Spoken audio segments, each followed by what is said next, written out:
Saudações a todos, sejam bem-vindos a mais um vídeo do MGF, como é que vocês estão? O vídeo de hoje é a 13ª instância da playlist MGF Opina, que eu sei que alguns de vocês gostam, outros não gostam, muitos acham interessante, mas de qualquer forma é uma playlist que eu precisava criar para entrar em alguns temas mais ligados ao meu gosto pessoal, para poder emitir algumas opiniões, porque as pessoas geralmente me perguntam. E esse aqui vai ser interessante, porque eu vou falar a respeito de um dos personagens mais detestados da obra, como um todo, das crônicas, e também acho que um dos personagens mais detestados da literatura, se pode dizer. Hoje eu vou falar a respeito das minhas considerações e do que eu penso a respeito de Joffrey, dito Baratheon, que na verdade estaria mais para Lannister, mas que na verdade mesmo não Waters. Hoje eu vou falar a respeito de tudo que eu penso e por que eu penso a respeito desse personagem tão controvertido da obra, enumerando os pontos mais relevantes da sua trajetória de vida. Este vídeo conterá spoilers da trajetória do Joffrey, naturalmente, porque eu não posso falar a respeito das minhas opiniões sem tocar nos temas da vida dele, então eu recomendo cautela. E também peço a todos, como sempre, que curtam o vídeo, se inscrevam no canal caso ainda não sejam inscritos, compartilhem o material com os amigos e considerem contribuir de forma direta com o meu trabalho aqui, através do Pix, que é sempre a melhor opção para o ser direto, do botão Valeu Demais ou do Clube de Membros. Também peço a todos que deem uma olhadinha aqui embaixo na descrição nos links de produtos afiliados do canal da Amazon, pois comprando através deles vocês estão me ajudando sem custo adicional. Com os recados iniciais dados, vamos direto ao assunto e falar a respeito do que eu penso sobre Joffrey Baratheon. Ok, Joffrey. Vocês todos sabiam que esse dia chegaria, então vamos direto ao ponto, sem muitas delongas. Este moleque, que é pretensamente o primogênito e herdeiro de Robert I, da Casa Baratheon, mas que na realidade foi o primeiro dos 3 produtos do infame incesto praticado pela sua rainha, Cersei Lannister, com seu irmão gêmeo Jaime, é sem dúvidas um dos personagens mais odiáveis já criados não apenas pela mente de George Martin, mas, acredito eu, por qualquer escritor, de fantasia ou não, e a pecha sobre ele se tornou ainda pior através da brilhante interpretação do ator irlandês Jack Gleeson, que deu vida a este capiroto em Game of Thrones. O príncipe Joffrey é um perfeito retrato daquilo que existe de mais detestável sobre os filhos da nobreza e de uma casa real. Cruel, sádico, snob, elitista, completamente imoral e desdenhoso para com seus inferiores, aos quais ele vê como meras ferramentas para o cumprimento de suas vontades. Além disso, ele também foi bastante mimado pela mãe após nascer, e até que a princesa Myrcella viesse ao mundo, ele era a personificação da segurança da linha sucessória ao trono, o que o tornava também paparicado por toda a corte, já que sendo o príncipe de Pedra do Dragão, ele era uma das pessoas mais importantes em Westeros individualmente. A questão de sua formação e criação como pessoa já guarda minhas primeiras considerações pessoais sobre o indivíduo.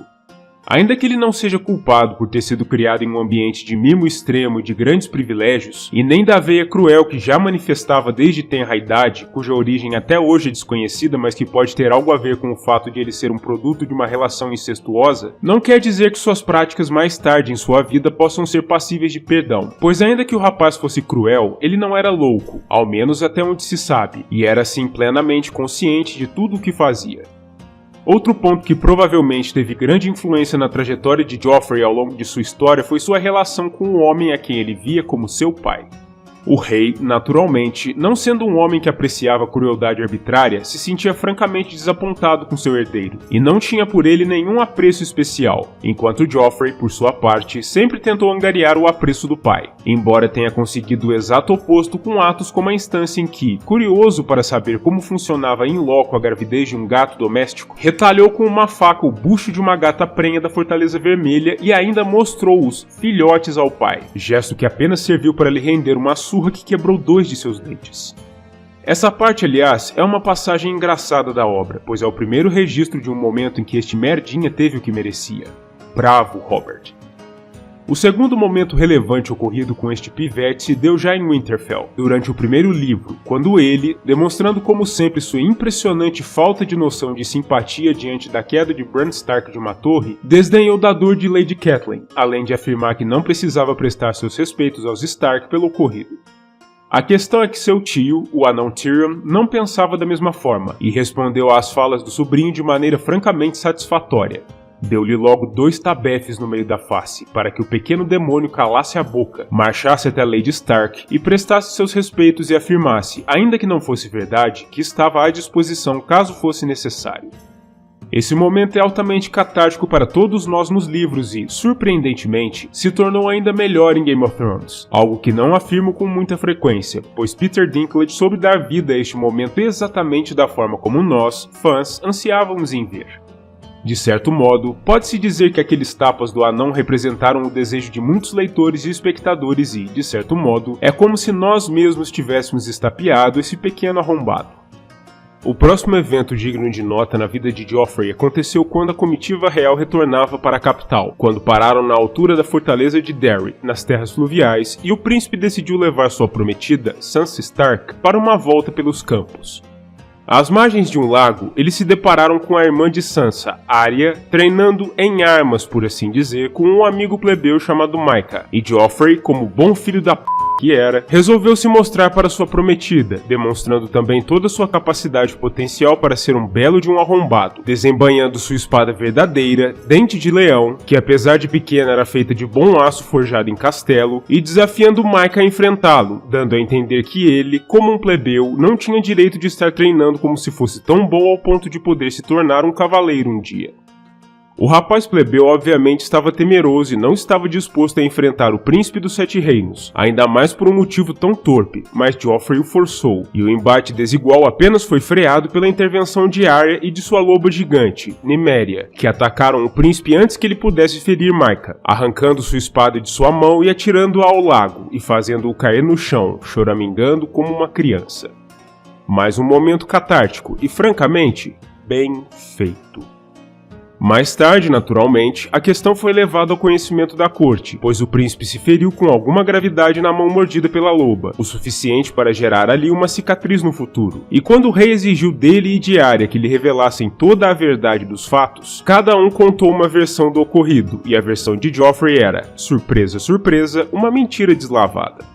Segundo seu relato, ele não apenas não provocou o rapaz plebeu, mas pelo contrário, haviam sido Arya e Mycah os responsáveis por atacá-lo sem motivo, roubando sua espada, atiçando Nymeria para cima de si e jogando-o no chão, ferido e meio choroso, e essa parte em especial contrariou ao rei, que foi rápido em lhe perguntar se ele havia sido mesmo desarmado e derrubado por uma mera garotinha magricela, enquanto seu irmão mais jovem Renly simplesmente deu risada diante da perspectiva, o que também foi bem feito.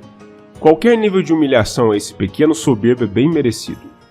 Sansa, seguindo seu rígido treinamento de boa senhora, confirmou a mentira do príncipe, pois não poderia depor contra seu próprio prometido, o que levou ironicamente à morte de sua própria loba gigante, Lady, como sentença contra os lobos Stark em geral, já que Nymeria havia escapado para as florestas e não fora localizada, e apenas esse ponto, ainda que tenha sido ordenado por Cersei como represália e não por Joffrey, serve para mim como mais uma razão para antipatizar com esse moleque.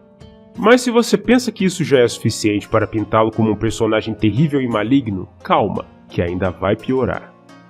Depois da chegada da comitiva real à capital, Joffrey permaneceu um tempo distante dos holofotes nos livros, e a próxima grande ação que o envolve diretamente já se deu após a morte de seu pai em uma caçada, quando sua mãe articulou às pressas uma conclamação de grandes senhores à sala do trono para jurarem lealdade a Joffrey como novo rei. O pirralho, muito satisfeito em sua nova posição, coroado e sobre o trono, apenas assistia com um meio sorriso enquanto os poderosos da corte lhe prestavam homenagens. Mas isso só durou até que Lord Eddard e seus colaboradores chegassem ao salão do trono, e Ned anunciasse em alto e bom tom que Joffrey não tinha direito ao trono em que se sentava, pois não era filho legítimo de Robert I. Joffrey, lívido, se levantou com um pulo e aos berros, chamando-o de mentiroso e ordenando à sua guarda que matasse a todos os traidores, o que naturalmente não foi feito, pois aquela situação era um pouco mais complicada do que algo que um adolescente destemperado poderia compreender de antemão. Tratava-se de um impasse, que apenas se resolveu quando os Stark foram traídos por seus supostos aliados e Lord Eddard foi aprisionado, por ordem da rainha regente. Aqui, mais uma vez, podemos observar a veia cruel latente de Joffrey, que não hesita em ordenar atos extremos ao menor sinal de uma provocação, demonstrando um caráter não apenas violento, mas também estúpido, pois conforme veremos um pouco mais adiante, a morte de Lord Eddard, que ele de fato ordenou à revelia de sua mãe e de seus conselheiros, levada a cabo por Sir Ilyn Payne e por Janos Slynt, seria o fato preponderante para impedir que existisse qualquer forma de paz entre o Trono de Ferro e o Norte, cimentando a explosão da Guerra dos Cinco Reis e inaugurando o período mais complicado para a Casa Lannister desde o final da rebelião de Robert. Como podemos observar, esse pequeno protótipo de psicopata era uma ameaça maior à sua própria casa do que ao inimigo que viriam a combater, mais uma amostra do personagem detestável que ele era. Outra atitude bastante estúpida da parte do novo reizinho foi a de promover uma mudança drástica e quase totalmente sem precedentes na Guarda Real, dispensando sumariamente o lendário Sir Barristan Selmy, um homem que era tido como um mito que ainda caminhava entre os vivos, sob o pretexto de que ele se encontrava muito velho para defendê-lo, apenas para abrir uma vaga na ordem para que seu protetor juramentado, Sandor Clegane, pudesse integrá-la, mesmo não sendo um cavaleiro. Ok, nesse caso em específico, eu não vou colocar toda a culpa em Joffrey, pois conforme sabemos, a decisão de dispensar Sir Barristan foi uma ideia de Lord Varys e um desejo de Cersei, para que seu irmão Jaime pudesse ser elevado ao patamar de senhor comandante, mas ainda assim, uma bela de uma estupidez, pois além de Sir Barristan ser um dos maiores cavaleiros em todos os 7 reinos, mesmo em idade avançada, o simples fato de ele ser um servidor já tão antigo e tão afamado do trono fazia com que seu nome emprestasse legitimidade à pretensão de qualquer aspirante a rei que ele protegesse, e com a aproximação de uma guerra em que a coroa de Joffrey seria altamente contestada por outros, este seria um belo trunfo, mas convenhamos. Desde quando o pirralho ou aqueles que o cercam pensavam de forma tão profunda sobre essas questões? Agora, se formos falar a respeito da atitude mais monstruosa do jovem monarca nesse ponto da narrativa, precisamos necessariamente passar por sua relação com a pobre Sansa, que ainda seguia sendo sua prometida, mesmo após o aprisionamento de seu pai por alta traição. Quando Sansa foi levada diante do trono e implorou por ser ouvida pelo rei, seu pai ainda se encontrava vivo, encarcerado nas celas negras, e a menina, obviamente, pediu pela vida de Lord Eddard de forma comovente, apelando ao amor que Joffrey supostamente sentiria por ela, e o jovem sádico, é claro, prometeu que seria misericordioso, desde que o Stark admitisse publicamente sua traição e jurasse lealdade a ele. Isso foi feito nos degraus do septo de Baelor, conforme dito anteriormente, com Ned engolindo sua honra e seu orgulho em nome da filha, mas ainda assim, a ideia de misericórdia de Joffrey era um pouco diferente daquela que Sansa havia esperado. Ele arrancou fora a cabeça do seu pai e então lhe disse que isso havia sido misericórdia, pois ele lhe havia dado uma morte limpa. Mas é um cínico mesmo. Durante o próximo encontro entre Sansa e o rei, Joffrey achou por bem abandonar por completo sua fachada de príncipe galante e noivo carinhoso, adotando a persona que todos conhecemos. Ele fez questão de atormentar Sansa, levando-a às ameias da fortaleza para então forçá-la a olhar para as cabeças de seu pai e de sua própria preceptora, como uma espécie de aviso a ela sobre o preço da traição ao novo rei.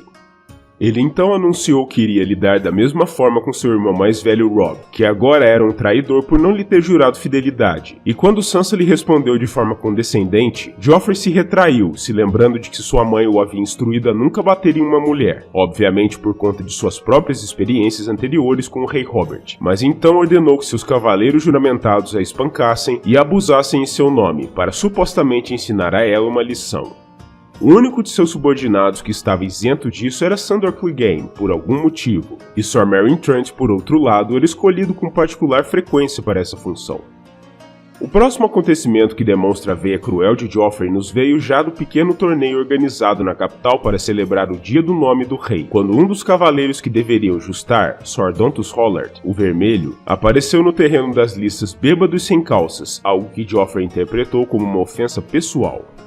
Vendo como o homem já estava embriagado, este pequeno bostinha, que era muito engenhoso pelo menos para pensar em punições, ordenou que o cavaleiro Hollard fosse posto de joelhos, e que seus cavaleiros então lhe dessem vinho até que ele se fartasse, ou seja, que literalmente o afogassem em vinho com o emprego de um funil. E a vida do homem apenas foi salva pela intervenção de Sansa, que convenceu Joffrey de que matar Sir Dontos no dia de seu nome lhe traria azar, e que depois ainda o convenceu a torná-lo em seu novo bobo da corte ao invés disso. Essa passagem, para mim, demonstra que além de cruel, Joffrey também não é o que se poderia chamar de muito sagaz, ao ponto de poder ser convencido de maneira tão fácil pelas palavras de Sansa e, em menor escala, pela afirmação lacônica de Sandor, que corroborou a fala da menina Stark dizendo que o que um homem planta no dia de seu nome, colhia ao longo do ano. Pois é, olhando por esse lado, não me admira que o governo de Joffrey, um adolescente totalmente sugestionável, tenha sido assim tão catastrófico. Ele, aliás, só não foi pior, pois Joffrey foi convencido pela mãe a nomear o próprio avô, Lord Tywin, como a mão do rei após a morte de Robert. Mas como Tywin tinha agora nas mãos uma guerra para coordenar em campo, ele enviou o odiado tio anão de Joffrey, Tyrion, à corte, para servir como seu interino na função enquanto ele guerreava. Joffrey detestou essa perspectiva, é claro, pois não era segredo para ninguém na corte a animosidade existente entre ambos. E de fato, Tyrion já chegou à corte demonstrando a que veio, em uma instância em que Joffrey, diante do trono, desejava punir Sansa pelas últimas traições de seu irmão em campo, ordenando a Sor Meryn que a açoitasse, seminua, diante de todos. A punição só não foi tornada pior, pois foi abruptamente interrompida pela chegada de Tyrion, seu mercenário Bronn e de alguns de seus homens dos clãs, que não apenas salvaram a menina Stark, como permitiram que ela se recompusesse, recebendo um manto das mãos de Sandor Clegane para cobrir suas intimidades. Novamente, Joffrey mostrava aquela combinação bem conhecida por nós de estupidez e crueldade, uma característica péssima em qualquer um que detém o poder, mas felizmente para Sansa e para o reino, o fato de ele ser um adolescente limitava suas possibilidades de causar estrago, mesmo sendo o rei, e Tyrion e até mesmo Cersei tinham alguma ingerência sobre seus atos, e podiam moderá-los até certo ponto. A questão é que isso tinha um prazo, pois ao completar seus 16 anos de idade, Joffrey se tornaria um homem de pleno direito e passaria a governar como bem entendesse, e aí sim, Westeros como um todo estaria em apuros. Para piorar o quadro geral na capital, o governo cruel e arbitrário do rei Joffrey também tornou a vida dos porto-realenses comuns cada vez mais difícil, entre os desmandos do moleque e a diminuição drástica na oferta e o aumento nos preços dos alimentos mais comuns do dia a dia, como o pão, por conta da guerra, mas também da displicência do governante atual. E isso tornou Joffrey ainda mais impopular do que já era, mesmo estando ainda há menos de um ano no trono. Isso, aliás, quase fez o moleque ir de base logo de cara, quando uma revolta generalizada explodiu nas ruas da capital, após a partida da princesa Myrcella para Dorne, na qual Joffrey e boa parte de sua corte foram pegos de surpresa. Os chamados distúrbios do pão resultaram em um grande número de mortos, e Joffrey apenas não foi uma das vítimas desse ocorrido graças à atuação dos homens da Guarda Real, da Guarda da Cidade e através do pensamento rápido de seu tio Tyrion, que ordenou que ele fosse levado de volta à Fortaleza Vermelha rapidamente, ainda que o pivete merecesse morrer, só por ter sido quem incitou o populacho a se revoltar em um primeiro momento, pois Tyrion, não sendo estúpido, sabia que a morte do rei, por pior que ele fosse, seria um duro golpe psicológico de prestígio para a casa Lannister, ainda que isso não o tenha impedido de fritar o sobrinho por sua crueldade e estupidez depois de estarem fora de perigo, uma atitude que não é nada além do que eu esperaria do anão. A relação entre Tyrion e Joffrey não melhorou em nada ao longo do tempo subsequente, com o rapaz mimado enxergando seu tio como um obstáculo ao seu poder de fazer aquilo que bem entendesse, o que em sua visão distorcida era aquilo que se esperava de um rei, enquanto Tyrion via a Joffrey não apenas como um legítimo monstro, mas também como a prova viva da completa incompetência de sua irmã na arte de criar filhos, algo que não o surpreendia, pois Tyrion sempre soube que Cersei não era nem de longe tão sagaz quanto pintava a si mesma. Quando a Batalha da Água Negra se abateu sobre a capital, com as forças vultosas de Stannis ameaçando invadir a cidade e espetar as cabeças de Joffrey, Cersei, Tyrion e de outros tantos fidalgos em estacas, o anão foi o principal responsável pela defesa das muralhas, e Joffrey, só para variar, demonstrou mais uma vez aquilo que era, arrogante de forma pueril, covarde, amedrontado, sem nenhuma noção do que fazia e, em linhas gerais, um legítimo cachorrinho de sua mãe. Para começar, ele atormentou Sansa mais uma vez, lhe dizendo que depois de lidar com Stannis, ele iria atrás de seu irmão, e que ainda a faria provar o sangue da vida dele a partir da lâmina de sua nova espada, quando o enfrentasse em combate singular, algo a que Sansa se disse ansiosa para ver. Uma resposta deliciosamente sarcástica pouco característica da comportada menina, pois tanto ela quanto, no fundo, o próprio Joffrey sabiam que Robb era um guerreiro muito melhor do que ele, e uma batalha assim provavelmente terminaria com a sua própria morte, não a do Nortenho. Bem feito. Depois, ele se encaminhou até as muralhas, junto ao tio, para observar a aproximação do inimigo, e quando os navios de sua frota real não se apresentaram da maneira como ele esperaria, o reizinho mimado reclamou, pois ignorava por completo o plano de Tyrion de inundar a Água Negra com fogo vivo, para torná-lo um inferno difícil de transpor para os soldados de Stannis, que se encontravam do outro lado, na margem oposta da torrente. Tyrion, tentando colocar o pirralho fora de perigo por seus próprios motivos pessoais, o encarregou de comandar as 3 rameiras, 3 trabucos que estavam bombardeando as tropas dos Baratheon. Mas não demorou muito até que o rapaz precisasse abandonar seu pequeno comando, pois Cersei havia enviado um de seus capangas, Sir Osmond Kettleblack, para levá-lo de volta à segurança de Maegor, apenas por uma questão de preocupação de mãe. E nesse ponto, por mais que eu abomine esse tipo de recuo covarde, que ainda por cima diminuiu muito o moral dos defensores e quase os fez abandonar as muralhas, não posso dizer que a culpa seja propriamente de Joffrey. Ele não estava demonstrando um medo desmedido ou uma vontade latente de abandonar a linha de frente, e o fez porque sua mãe assim determinou. A vitória na batalha eventualmente coube aos Lannister mesmo assim, pois a aliança forjada entre os Leões e a Casa Tyrell de Jardim de Cima acabou vindo em socorro da capital, com as forças de Lord Tywin e de Lord Mace flanqueando e atacando o exército de Stannis de surpresa, colocando-o em franca retirada. No dia seguinte ao da batalha, Joffrey aclamou seu avô e sua mão como o salvador da cidade, além de atribuir diversos novos cargos e títulos para homens que haviam se destacado em batalha, e de demover ou punir aqueles que haviam sido capturados lutando pelo inimigo, ordenando até mesmo algumas execuções, menos do que gostaria, seguindo a orientação do avô.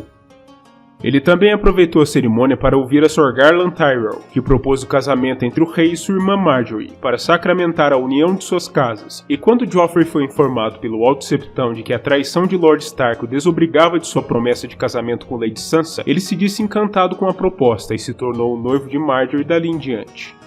No entanto, isso não era o mesmo que dizer que Joffrey não desejava mais a Sansa, ou que estaria disposto a abrir mão de seu pequeno brinquedo, e ele, como um bom filho da mãe que era, estava mais do que ávido em continuar mantendo Sansa em sua corte, para atormentá-la e, eventualmente, tomá-la, mas agora como uma mera concubina, e não mais como esposa.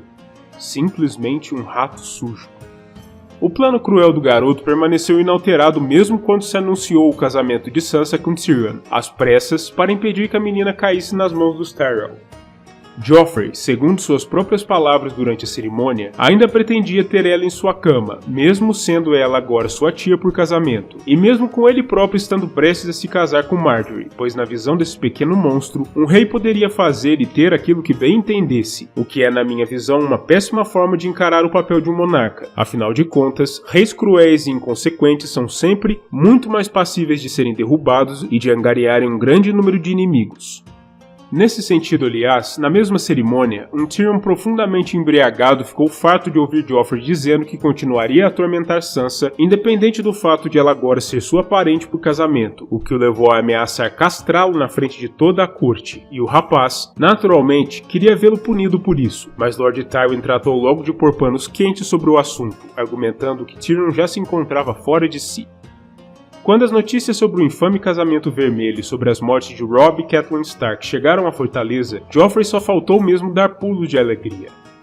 Como todo bom cachorro coroado, sádico e estúpido, ele acreditava que, com isso, a guerra estava no fim e que ele havia triunfado, quase como se o tivesse feito sozinho, por conta própria.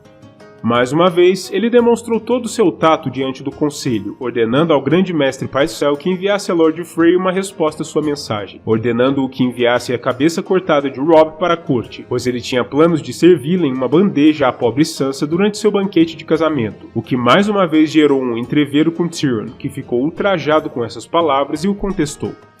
Joffrey, explosivo e irado como sempre, características que para ele são tão comuns quanto a sua respiração e que francamente me deixam puto com o personagem além da conta, afirmou aos berros ser o rei, o que levou seu avô, bem mais sábio do que ele, a pontificar que qualquer homem que precisasse dizer "eu sou o rei" não era um rei de fato, algo que foi não apenas satisfatório, mas também muito preciso. Joffrey é claramente um fantoche nas mãos de homens e mulheres mais velhos, sábios e espertos do que ele, e seus rompantes infantis de crueldade e raiva quente apenas servem para demonstrar que, apesar de toda essa sua bravata, ele na realidade não possui poder efetivo, e é como um chihuahua com uma coroinha brilhante sobre a testa, para se dizer o mínimo. O episódio em questão, dentro do salão do Pequeno Conselho, se encerrou da forma como se poderia esperar. Lord Tywin, sendo quem realmente detinha o poder ali, ordenou que o rei fosse levado de volta aos seus aposentos para repousar. Sim. O próximo acontecimento para o qual quero chamar a atenção de todos se deu quando o reizinho recebeu seus presentes de núpcias, antes do casamento, e obteve de seu tio anão uma cópia do raro tomo Vidas de Quatro Reis, um relato detalhado sobre os governos de Daemon I, Baelor I, Aegon IV e Daemon II, com uma breve passagem narrando o rápido reinado de Viserys II. O intuito do tio com aquele presente era o de inspirar Joffrey com aquelas antigas histórias de reis do passado, para talvez incutir na mente do jovem alguma sabedoria em sua própria governança. Mas o que o paspalho fez ao invés de sequer folhear um livro tão precioso e raro? Simplesmente empunhou o cabo de sua nova espada, também dada a ele de presente por seu avô Tywin, uma pequena lâmina valeriana chamada de Lamento da Viúva, e retalhou o livro em diversos pedaços, fazendo os fragmentos de pergaminho e couro voarem para todos os lados sobre os convidados reunidos em torno da mesa.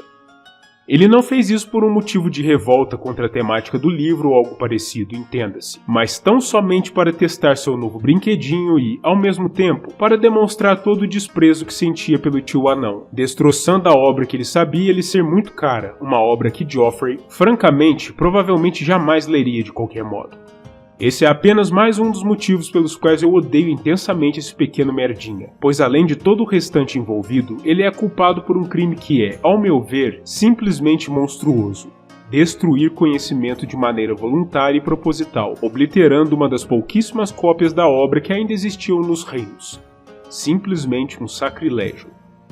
Contudo, e finalmente, a sucessão de crueldades e de atitudes idiotas desse bastardo chegaram ao seu fim no primeiro dia do ano 300 após a conquista, a data inaugural de um novo século, durante seu próprio banquete de casamento, quando o vinho de seu cálice nupcial, devidamente batizado, o fez sufocar até a morte, no que ficaria conhecido mais tarde como Casamento Púrpura, em uma clara referência a uma das pedras usadas espertamente por Lady Olenna, em segredo, para dar cabo da vida deste pequeno psicopata, pois continha em seu interior uma boa dose do raríssimo e dispendioso veneno conhecido apenas como o Estrangulador, que causou simplesmente a morte mais asfixiante, cruel, agoniante e fabulosa em toda a história para mim. Parafraseando Tyrion mais tarde, em seu julgamento por este mesmo assassinato, ver o bastardo cruel morrer também me deu uma sensação mais prazerosa do que 1 milhar de putas mentirosas. E acredito que não estou sozinho nessa reação. Quase todos os fãs da obra, tanto em sua forma original quanto na forma televisiva, simplesmente vibraram ao ler ou assistir à morte de Joffrey, pois o reino finalmente se viu livre dessa figura mais do que detestável, e da parte dos Tyrell, seu principal problema estava solucionado também. Afinal de contas, eles queriam ver Margaery rainha, mas não precisavam necessariamente que fosse Joffrey o rei.